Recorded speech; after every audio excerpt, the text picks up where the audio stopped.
Hello, everybody. Testing 1, 2, 3. Not just everybody. Hello, partners. Hello, partners. Good to have our partners. You're very near and dear to our heart. We could not do what we do without you. These partner perks are for you and exclusively for you. We have, as we're trying to build our partner program, I've been inviting people to check it out, and they can check out one partner class for free. We're not going to devalue your donation and investment into us and into helping us save lives. But today I run out of text. We have to pay for the text, and I ran out. So we are broadcasting this on Facebook so that we can get it to our group and so they can learn more about this. A lot of people, we think, will want these high value classes, but we've got to let them know it exists.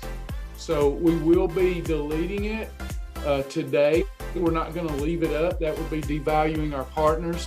We will delete it. I just wanted you to know, if you've seen it for Facebook, on Facebook, where we're headed is it will be exclusively for partners. We're just trying to get the word out. So thank you for understanding that. Hello, everybody. Still got folks coming in. Hello, everybody. Sorry about that. Had to get me a whiteboard because I didn't roll my backdrop up. And that takes too long. All right, everybody. Today we have got a class that asked much asked question. What do we do when we reach maintenance? How do we stop the weight loss? What a good problem to have, huh? What a great problem to have. How to stop the weight loss. People ask me that all the time. How do I stop it? After years of trying to get it started, now we got to stop it. So we've got a lesson today. I had to break this into two parts. Part one is going to be on strategies. Notice I said strategies. There's not one way to maintain a healthy weight. There's as many ways as you can find. Here we find ways that work underneath the Shibboleth umbrella that will be based upon your situation and your goals. You have different situations and different goals than I do. So your maintenance strategy is going to be different than mine, most likely. So we're going to go over my strategy for maintenance, and then we're going to go over potentially other strategies that I've tried and didn't work for me. They would work, but I didn't enjoy them. Does that make sense? So once I reached my goal weight, I didn't want to keep losing weight, especially when I got in the lower end of my ideal weight range. I didn't want to keep losing. So I've tried different strategies, and I settled on the only one I really enjoy. So we'll talk about the one I enjoy that I think's the best for most people. Yeah, the text, we run out of text. We have to pay for them. And I extended my budget. I forgot to increase the budget on it. So only a few texts went out. Wasn't intentional. That's why we need partners, so we can afford text platforms and things like that. Okay, so, remind me, Tammy, if you'll get Karen Klein signed up for the partner text, that means she's not on the partner text if she didn't get it, because I ended up I had enough just to send to the partners. So if you'll get with Karen Klein when she gets here and get her set up for that partner text, that would be great. Okay, so strategies for maintaining weight. We've got a lot to unpack here. So before I even get into my PowerPoint, this is a big time thing, a big, this is important. This is one of the most frequently asked questions. I say it's in the top 10. What can I do? What can I change in my new nutritional lifestyle approach once I reach maintenance? Basically, what most people mean is, can I eat more now? Does that make sense? Can I eat more now? A lot of people ask that. Basically, they're asking, can I eat more now? This is concerning, okay? This is like threading a needle. So I'm going to theidealweight.com first, okay? Theidealweight.com. So if you haven't done that, you need to do this. Go to theidealweight.com, and I'm putting in my age and my height and my current weight, and I'm clicking send. Now, down here it says, greetings. Thanks for using the myshibboleth.com website to determine your ideal weight range. My ideal weight range is 192 to 216 pounds. This formula generates a range, my range, 192 to 216, generates a range that gets me into a healthy BMI, a healthy body mass index. Years ago, folks didn't pay too much attention to the body mass index, because you could have somebody that they were outside of their weight range. Let's take Arnold Schwarzenegger, for example, when he was a competitive bodybuilder. By a weight chart, Arnold Schwarzenegger, even though he had less than 5% body fat as a bodybuilder, he would have been considered obese if you just looked at a weight chart. So a lot of people move toward just being concerned with body fat percentage. And in fact, BMI really doesn't have that much to do with how fit you look. Body fat percentage, maintaining a low body fat percentage is how you get the appearance of looking fit. However, as mortality tables have discovered, a high BMI, whether it's over fat or over muscular, does not help one live as long a life as they could. BMI is more about longevity. Do I need to repeat any of that, or do y'all get it? Your body mass index is about longevity. So you also need to do an assessment and determine what your body mass index should be. Not just your ideal weight range, but your body mass index. Now, I use this formula that I just put up here to try to help most people without too much homework, give them a range that would get them to the proper BMI, body mass index. So for me, at 216, I'm beginning to get a little bit outside of what would be the ideal BMI for myself. At 192, the closer I get to the low end, the more longevity I will have in my life. Now, I may actually look better at 200 pounds than 192. But the lower the BMI, the lower the weight, as long as you're not over fat with a low weight or skinny fat, the better for longevity. I really recommend that you do the idealweight.com and determine your ideal weight range, and that you also do the assessment in your journal to figure out what your BMI should be. Does all that make sense? Skinny fat would mean, so let's say that I started at 300 pounds. I started at roughly 300, and I was 44% body fat, 44, okay?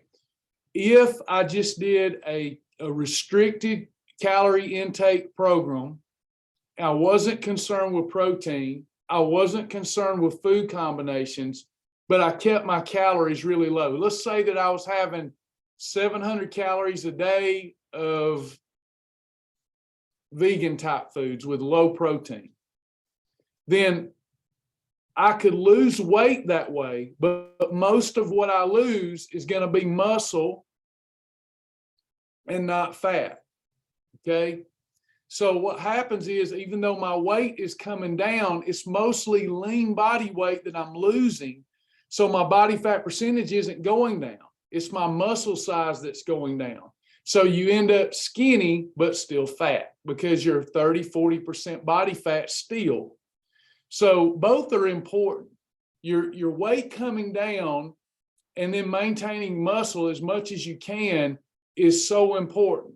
That's why we preach adequate protein and insulin control. Does that make sense?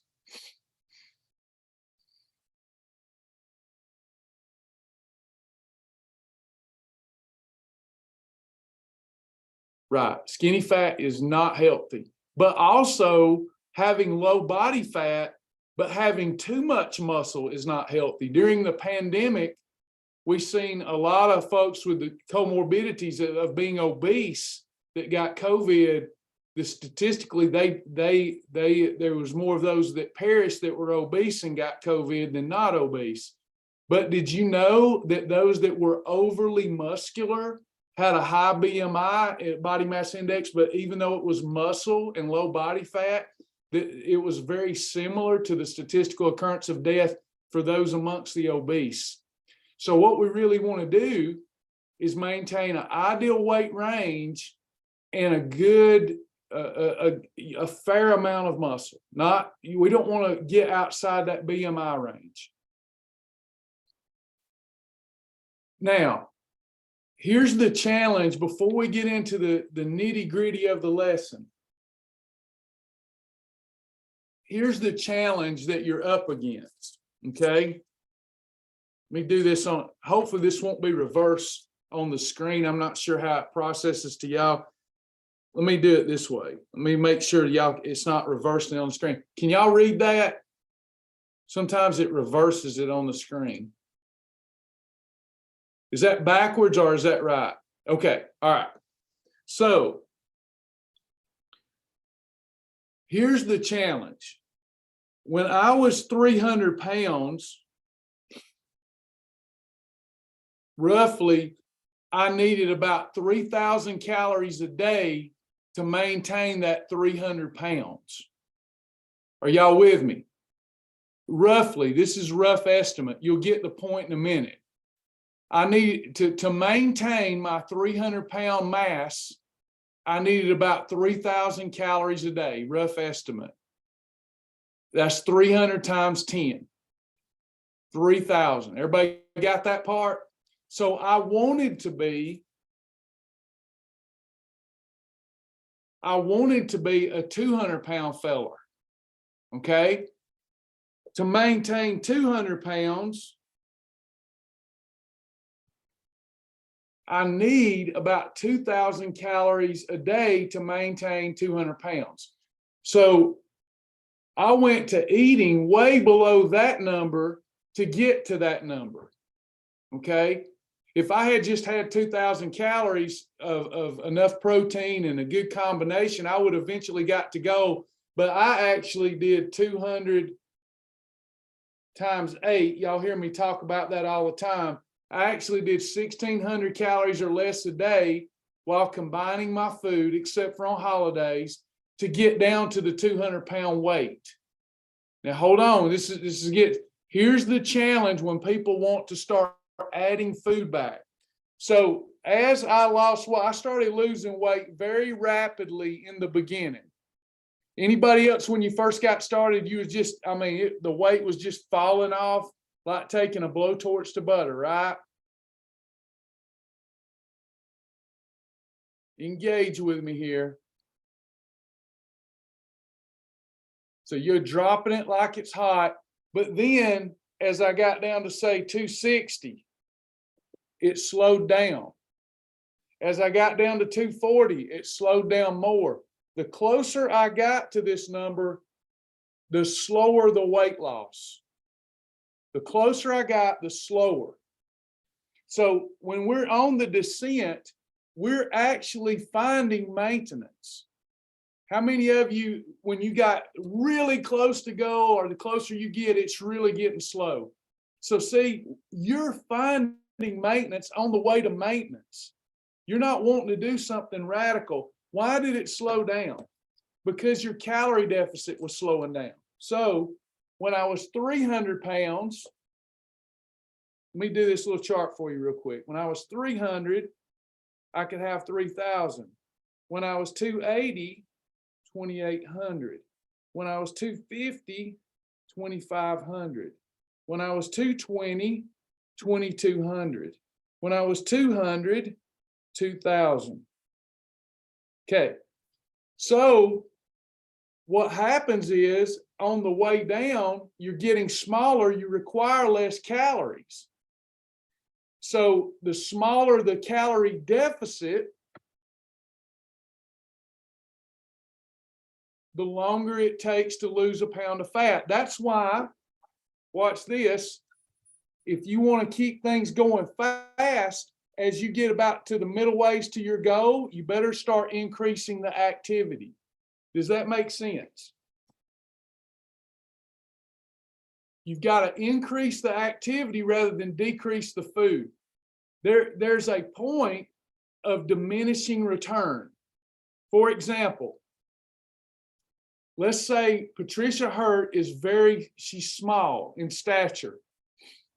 She's gotten the goal and now it's a juggling act for her all the time. Jitterbug, close to goal, it's a juggling act all of the time.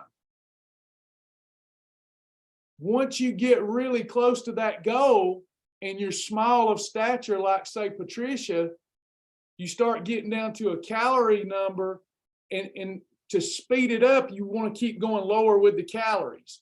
There becomes a point of diminishing return, because if the lower you go with the calories, the less potential you have to get in all the vital nutrition you need to preserve muscle. So what I tell people to do is, in a given week, I don't care how small you are, in a given week, you really never want to go below 5,600 to 7,000 calories, even when you're really trying to amp it up to get to go. So if you have to start going below 1,000 calories a day every day just to get to your goal, the thing to do is stay at 1,000, but now really ramp up the activity, and that will speed that calorie deficit. It'll give you a larger calorie deficit again.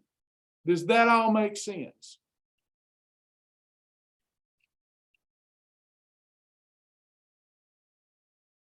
But keep in mind, you're finding maintenance as you go. That's why when people get close to their goal, you see them gain the weight back, because they found maintenance and now they relax and they go back to eating more because they think they've earned the right to do so. You got to be really careful with that.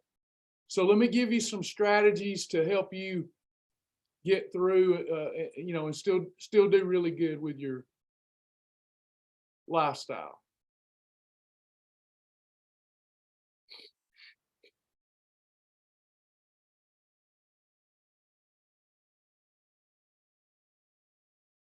Okay, moving from weight loss to maintenance. Most likely you have found what it takes to maintain a healthy weight on the way down. There's a couple of things that we need to constantly be aware of. And that is calorie in, calorie out balance. It becomes more important to kind of keep a look-see at your calories when you get to maintenance. In fact, in my opinion, not to scare you off, maintenance is fun, but it's even more difficult than losing weight, because it becomes a juggling act. Or before you know it, you'll get complacent and you'll go right back to your old weight. And the reason you go back to your high weight so fast is because all those fat cells are still there. So it becomes important to balance calories in and calories out, and even more important to control insulin most of your week.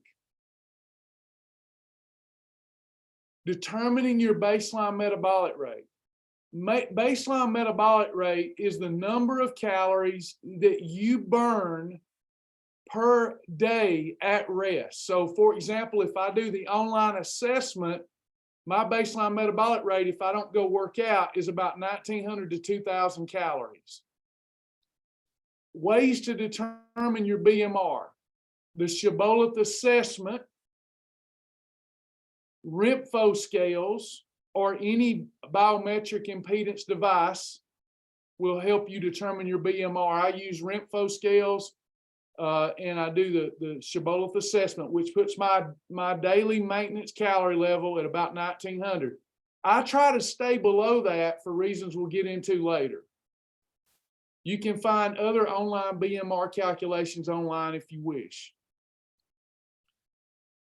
It's real simple. I keep it very simple. Without even doing an assessment, I can tell you the numbers that have worked for myself and my clients for 20 years. Weight loss mode is your ideal weight. We determined our ideal weight, pick out a number in the middle of that scale that you determine with your ideal weight range. Ideal weight times 8 is the number of calories that I want to stay below when I'm trying to lose weight. You're not going to get out of trying to lose weight because at some point you will put on some weight. So weight loss mode, when we're in weight loss mode, we stay below ideal weight times 8. Maintenance mode is ideal weight times 10. I don't see any reason for anybody here ever to go to the bodybuilding calorie intake, which is ideal weight times 12 or more, depending on your goals. Bulking, powerlifting, conditioning. So you see here, here's a bodybuilder who's much stronger in this picture where he looks like he's got some body fat. In the other picture, he's very lean. We don't have, people ask about this all the time. How can I increase calories? I'm going to CrossFit. I'm going to Zumba. You're not, unless you're a professional CrossFit athlete, you don't need to be down here in the bodybuilding zone. We listen to too many people on YouTube, too many people that you know, they're telling you need many meals a day. Most of my clients, 99.999%, they should never buy into that crap or you'll gain all of your weight back. You're not a professional athlete. I'm sorry to break it to you. And if you're not already, you're probably not going to be. So most of us are staying right here, weight loss mode and maintenance mode. Maintenance mode is a good mode to be in when we want to preserve muscle and tone muscle. But otherwise, you have to take in an incredible amount of calories to build muscle. Awareness. If you're going to maintain a healthy weight, you've got to maintain your awareness. Part of what got you to a place where you could even consider maintenance is that you have been aware of what you're putting in your body every step of the way. It becomes even more important to make Shibboleth your lifestyle. It becomes even more important to have your own personal ethos or creed that you live by, and it's a no exception policy. If you don't have a no exception policy where this is the way I live, I don't go over these calories, I don't go over these portions, I'm sticking to the shield that I've modified for maintenance, you're going to gain your weight back. A wise man without a plan is still a fool. A fool with a plan is better than a wise man who does not have a plan. You've got to have a plan. How do we maintain this motivation, this focus, this awareness? Well, you've already learned that behavior. Live class and connection with other like-minded people. A journal. Never stop journaling. That is the beginning of the end when you stop journaling. Travis, I'm losing weight now without a journal. Good luck. You'll see. I don't mean to be smart alecky, but if you're not journaling, if you've ever had a problem with your food intake and you stop taking inventory, then you're going to get yourself in trouble. You know, if you're losing weight without a journal, it's because it's on your mind every day. What happens though when you reach goal and you become complacent and you're not keeping up with those few days where you had a few too many calories? See, if I know, okay, I overdid it on those days, I can make adjustments and underdo it on other days. Also be aware that you need to invest in your learning. You got to keep things fresh and new, whether that's doing a weight loss challenge with us or whether it's coming to class and learning new topics. Keep it interesting, keep it fun. When motivation is lacking, so in my journal, when I mark my motivational level on a scale of 1 to 10, 1 being I feel like a dead person, number 10 meaning I could whip a bear with a switch. Anytime I assess my motivation and I'm kind of, you're getting lukewarm. Anything below an 8 for most of us, you need to be calling for a mayday. And all that means is you stop setting goals. Anytime you stop setting goals, you're going to get complacent. Nightstand rules. This is how I combat my own complacency, is with my nightstand rules. Every day I get up and I look at all of my current goals, and I have images associated with those goals so that I want that life. I keep pursuing, I keep trying to get better. Maybe with my exercise, it's more push-ups now. Maybe with my walking, it's more walking, depending on what my goals are at the time. Maybe it's a trip that I want to win and I want to feel good and I see myself feeling good, etc. Whatever. But you got to have nightstand rules. People without a vision perish, and you need to pick those up first thing in your day.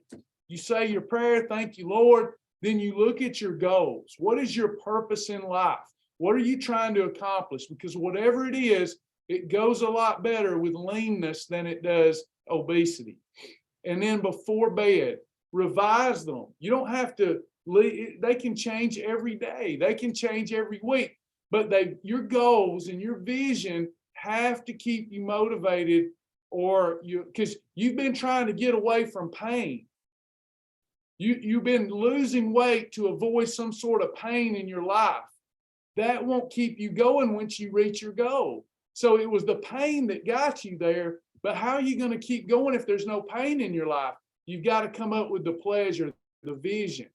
Monitoring your motivation level. If it sinks too far, call for a mayday. Get you some one-on-one help with our team.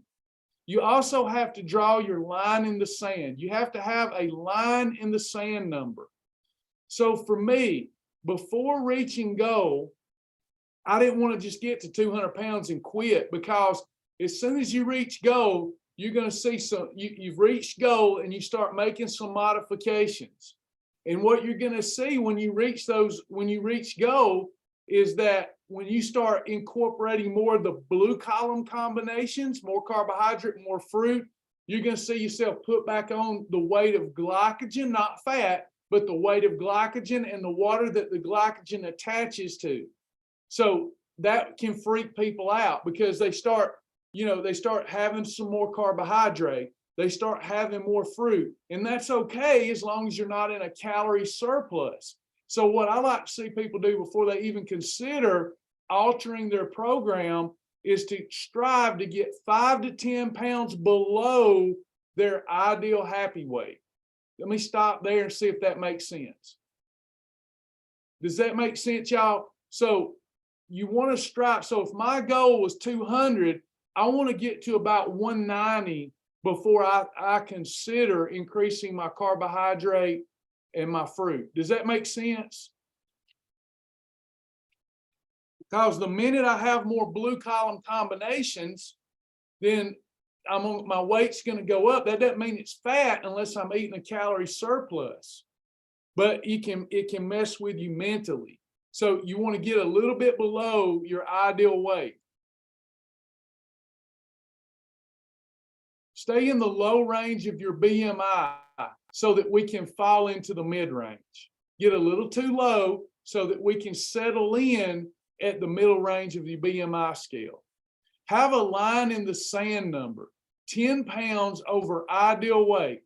This will give you 10 to 15 pounds to play with yearly. You're never going to get to a weight where you flatline. Your body is a sponge.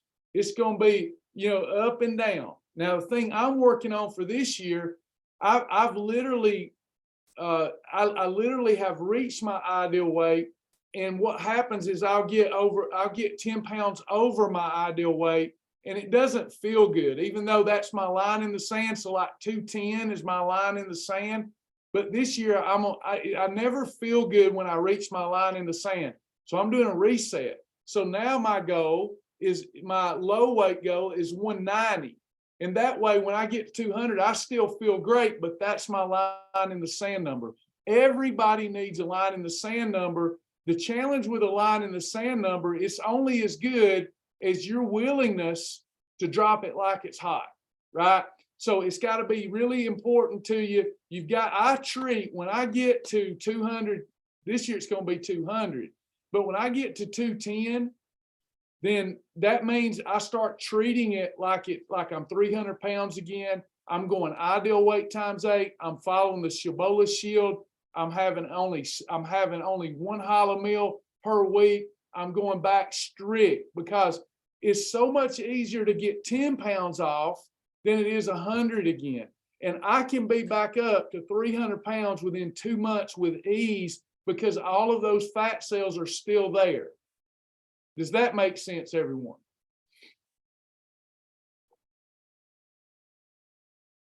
When in maintenance, should we weigh only once a week? It's an adult decision. You have to know yourself the best. I don't work well that way. In fact, I think when you hit maintenance, because now when you get on the scales, you shouldn't be freaking out.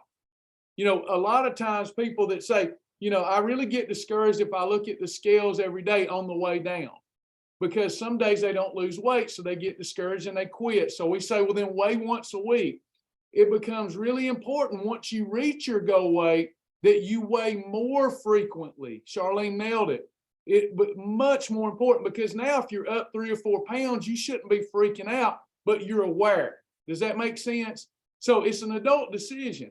If people, you don't have to weigh every day, but I weigh 5, 6, 7, 8 times a day, not because I'm obsessed with it. It's very interesting to me. And it's never discouraging because I'm always in my ideal weight range.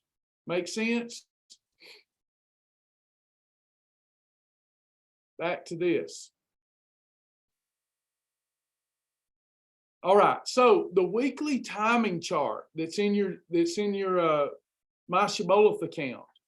This tells you the time that you spent in efficient fat burning every month. When we're trying to lose weight, we want to make sure that we don't have more than 6 holidays per month, because we'll start getting discouraged and we won't have enough time in efficient fat burning mode each month to lose much fat. This is my strategy. I have found this the most simple approach, which is not why most of y'all come today. I understand. Y'all come for the more complicated approach. And I mean that with all love and respect. You're not going to get to modify too much if you want to maintain a healthy weight. I chose an enjoyable, easy, simple approach. Work hard, play hard. My strategy is to stay strict, maybe even more strict than I did to lose the weight, but only 4 days a week. I really prefer this. I mean hardcore 4 days a week so that I can take off the weekend. I love that strategy. Or you could take off 3 days a week. It's better to put your perfect days in a row when you can and your holidays in a row. So for me, I love even being more strict Monday through Thursday. What would that look like for me? Probably a cup of Health-Wise hot chocolate for breakfast, kettle and fire for lunch, and then grilled chicken and okra like I had last night. That would be a day. That's a super strict day, and I'm still in a fat burning mode doing that. But then Friday, starting Friday night, not even all day Friday night I take off, Saturday I take off, Sunday I take off. And here's what happens, and it really freaks people out living the way I do. It does not freak me out because I know what happens. I've been monitoring for so long, I know what happens. So let me get my whiteboard up. So what happens is you've got your week here.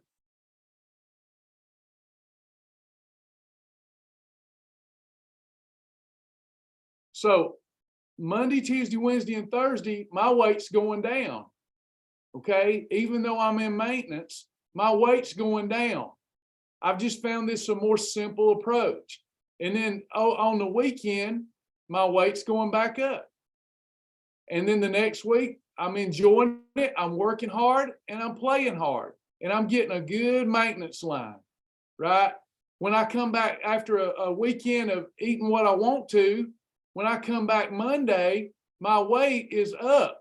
Usually it looks like I've gained weight, but in a couple of days, I've got that off And I like this strategy for me, not being a professional athlete who makes his living on, looking like a Brad Pitt or having Brad Pitt's body, I should say. Never could look like that. But I'm not interested in that. I'm finding balance on fitness and enjoyment of my food. Before we get into the complex strategies everybody loves to be entertained with, I've tried those strategies we're going to go over today because I wanted more food. It didn't work for me. It didn't work. It messed with my brain too much. So this is just easy. I work hard and play hard. That's my philosophy. All things in moderation. I don't nibble a little bit every Monday, Tuesday, because what happens is if you have the strategy of let's say that you're gonna take Friday, Saturday, and Sunday off. Let's just say those are gonna be your holidays. Monday, Tuesday, Wednesday, and Thursday, you're gonna incorporate more carbohydrate and more fruit. Now you've got so much insulin during the week, and then you have that huge spike on the weekend. You're setting yourself up hormonally to go right back into a carb-adapted metabolism and a fat storage mode. Is everybody good with that? Now, if you're still losing weight and you just need it to stop and you want different strategies, more complex strategies, strategy 2. This is best for those who are still rapidly losing weight and want to stop losing weight. A jitterbug, for example. So here, we're not going to give ourselves more holidays. In my strategy, I'm giving myself 12 holidays a month, but being even more strict on my perfect days because I get so many days off. This strategy, you'll still have to have 24 to 25 perfect days, and you'll have to still limit your holidays. This is for those people that are afraid that having 12 holidays a month, they'll go back to bad habits. So if you're really worried about that, then you still want to be strict with your number of holidays. That will allow you to incorporate more food on your perfect days. So fruit as a 4th eating episode by itself as a snack. Let me say that again. Fruit as a 4th eating episode by itself as a snack. So in other words, instead of a bar or a chip as a snack, you could have 3 eating episodes and add on some fruit by itself. And that's even better than a bar for you if you choose this strategy. Or if you're really losing weight rapidly, fruit as a freebie, but choose low glycemic fruit. Perfect when you get into maintenance is 3 meals, 1 snack, and freebies, but still maintain only 6 or less holidays each month. As an order of check math, making sure that you're balancing this out, don't exceed your ideal weight times 10 on perfect days in calories. Any questions about that part?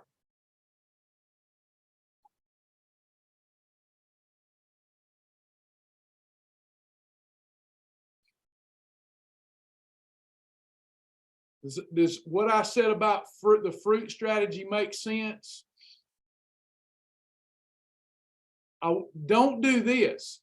Don't do strategy 1 and combine strategy 2 with 1, or you will blow up like a bullfrog, okay? So we don't want to have 4 perfect days and 3 holidays, but our perfect days incorporate a 4th eating episode. Does that make sense? It's so important. If you combine both strategies, you're gonna bat an eye twice, and you're gonna be a big boy or girl again. Darla, getting to that next.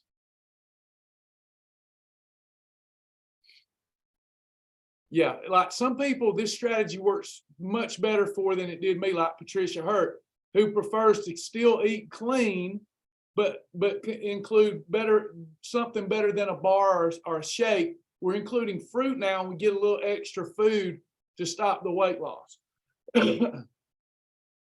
Best fruit as a freebie or a snack. If I say freebie, here it's good for a snack too, but these are your low glycemic fruits: berries, apples, oranges, grapefruit, cherries, apricots, pears, and plums. When you move to fruits that are not, everything else that's not up here is in between. Fruits that are not ideal as a snack or a freebie, you can do them as a snack in maintenance, but it's not ideal. They're so high glycemic, you better do them sparingly. Bananas, pineapple, raisins, watermelon, and cantaloupe. Any questions about these lists? Yes, berries are tremendous. They're great low glycemic. In fact, when my blood sugar drops, like if I'm doing 1 meal a day and I work out, like yesterday, I almost passed out because I walked, I went to jiu-jitsu and I did 7 hard sparring rounds and I only had 1 meal a day yesterday. So I keep berries in my fridge and I got me a cup of berries to get my blood sugar up. And they don't really take you out of fat burning.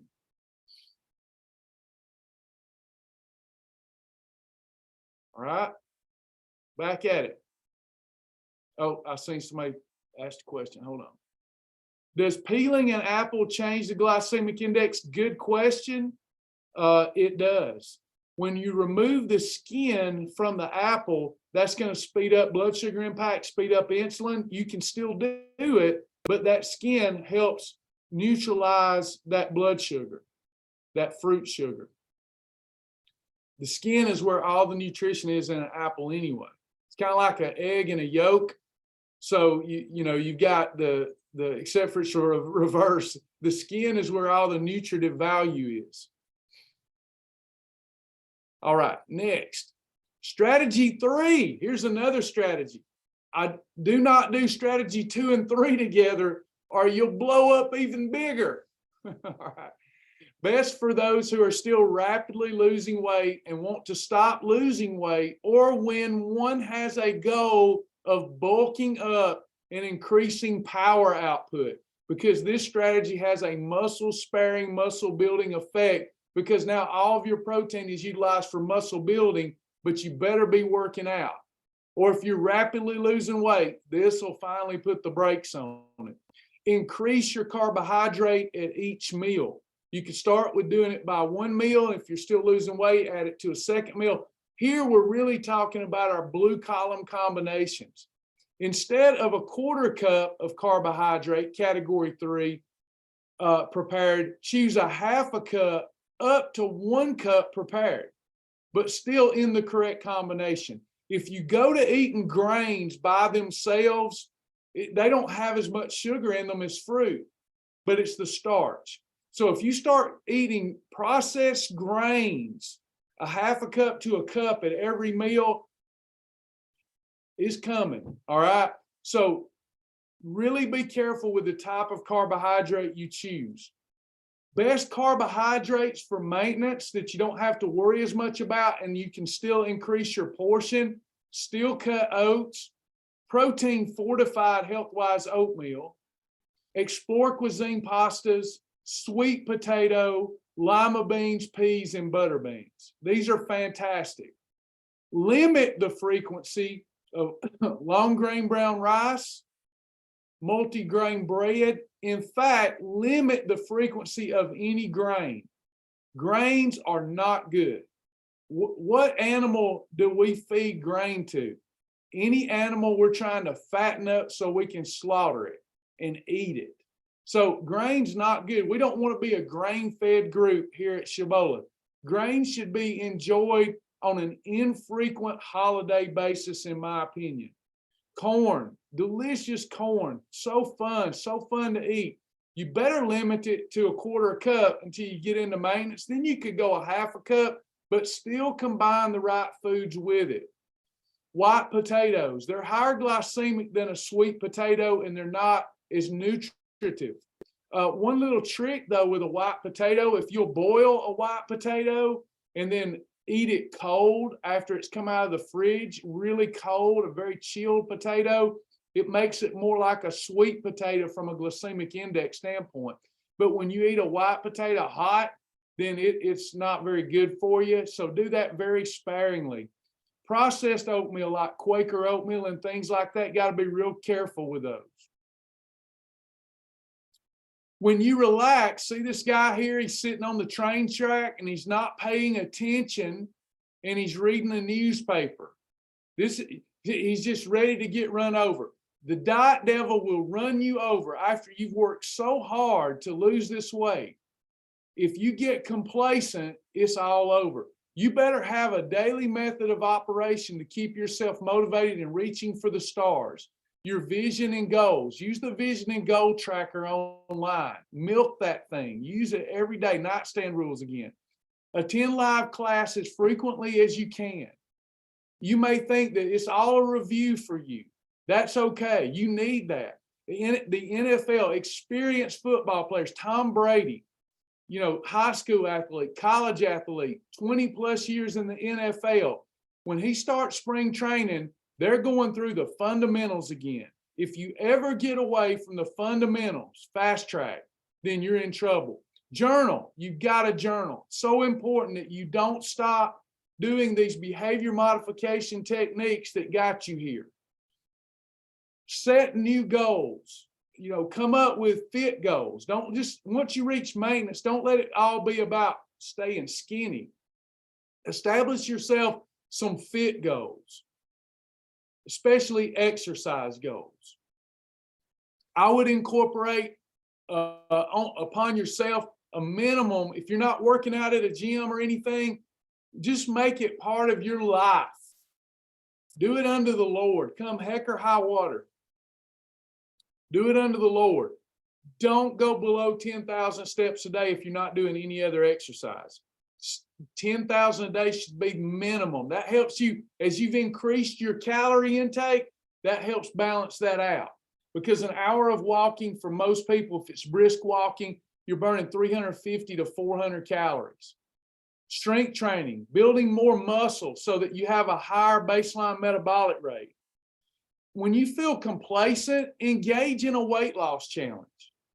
Even if you're at your goal, if you're starting to feel laissez-faire, you're starting to feel some complacency, then get in a weight loss challenge. It's not going to hurt you to drop 10 pounds below your ideal weight, and then you got some distance again from that boundary line that you set.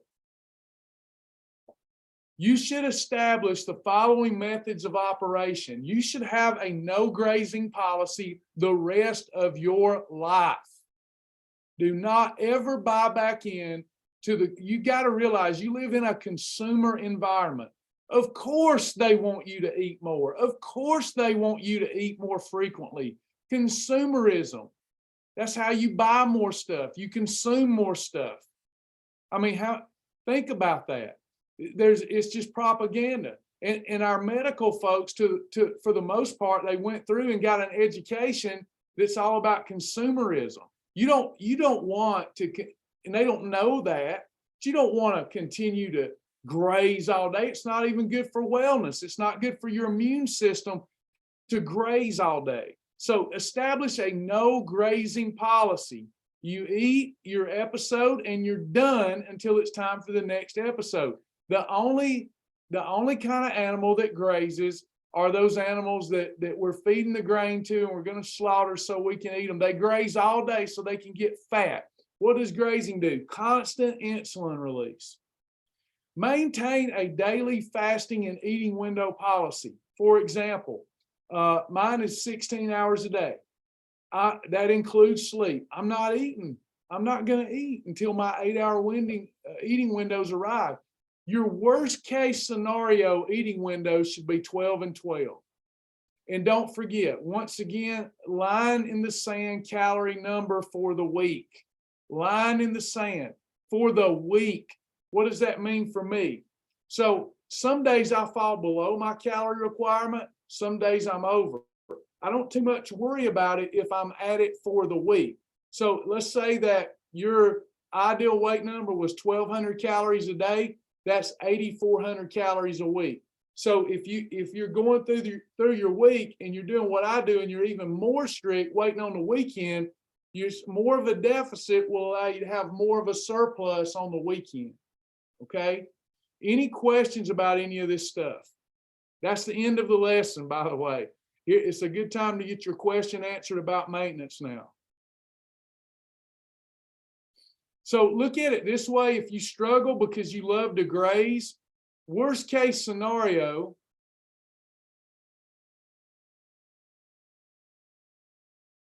let's say that you like grazing. You still are grazing even with our system to a degree. Because if you're having 3 meals in maintenance, plus a snack, plus freebies, okay, there's only 24 hours in a day. So if I can have 5 eating episodes, say I have 1 freebie, a snack, and 3, so that's 5 eating episodes. I'm sleeping about, national average is like 7 hours of sleep a night. So here I'm at 17 hours. I'm getting 3, 4, 5 eating episodes a day, worst case scenario, or best case, however you want to look at that. So about every 3.5 hours, I can have something. Do y'all see that? So you kind of are grazing. So don't say I can't graze, I love to graze. You are grazing. But when you have that episode, stop. Set your timer and make a deal with yourself. You're not having anything for at least 3.5 hours.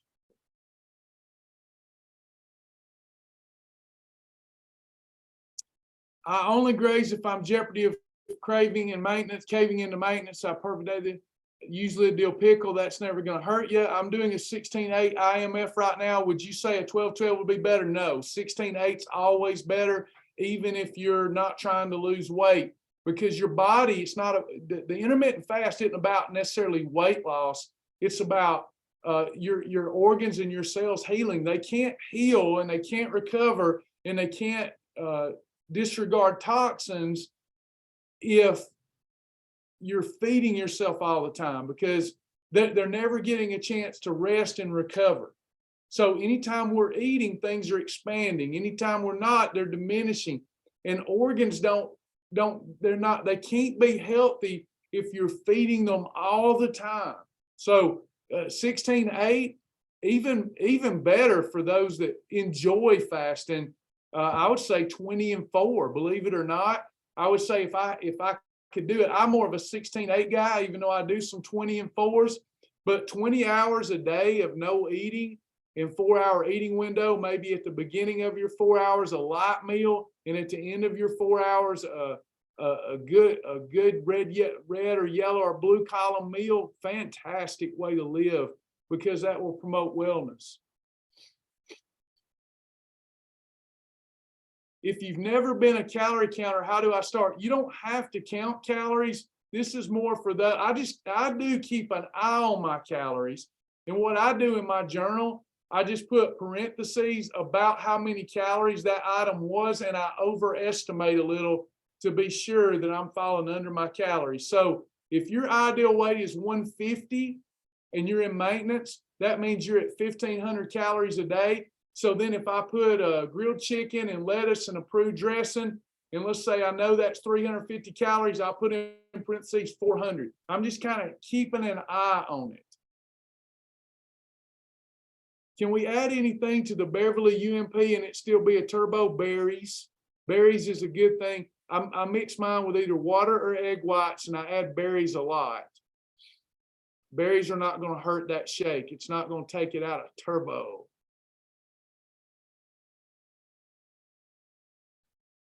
Anybody else?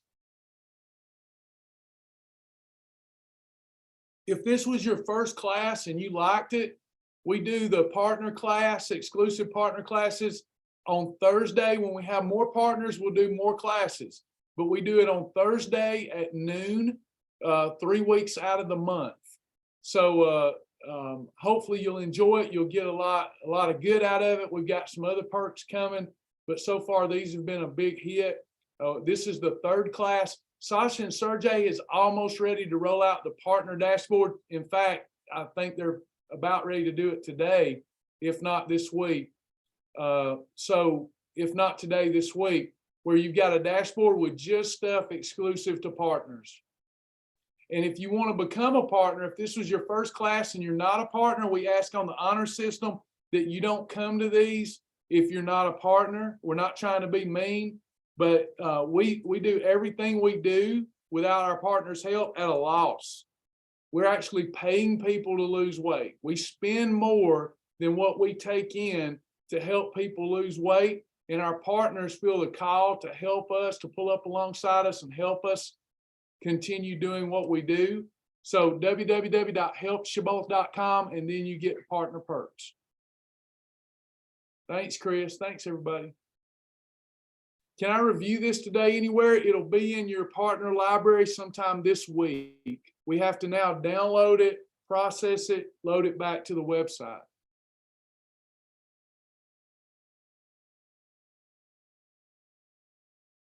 Does everybody feel more confident about maintenance now? What to do when you get there?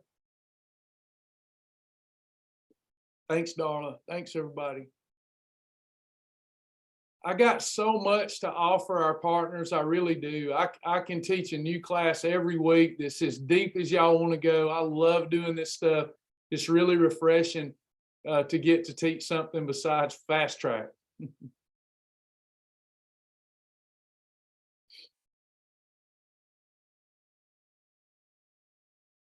All hearts and minds clear. We will be going live again tonight at 8 p.m. for our challengers. Awesome, darling.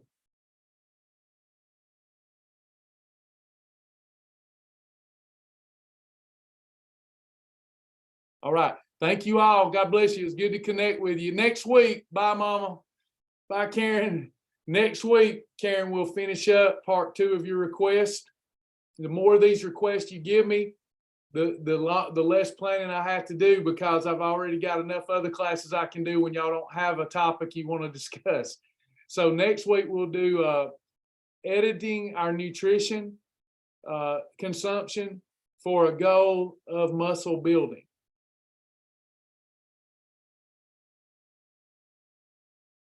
All right, y'all. Bye, everybody. See you later.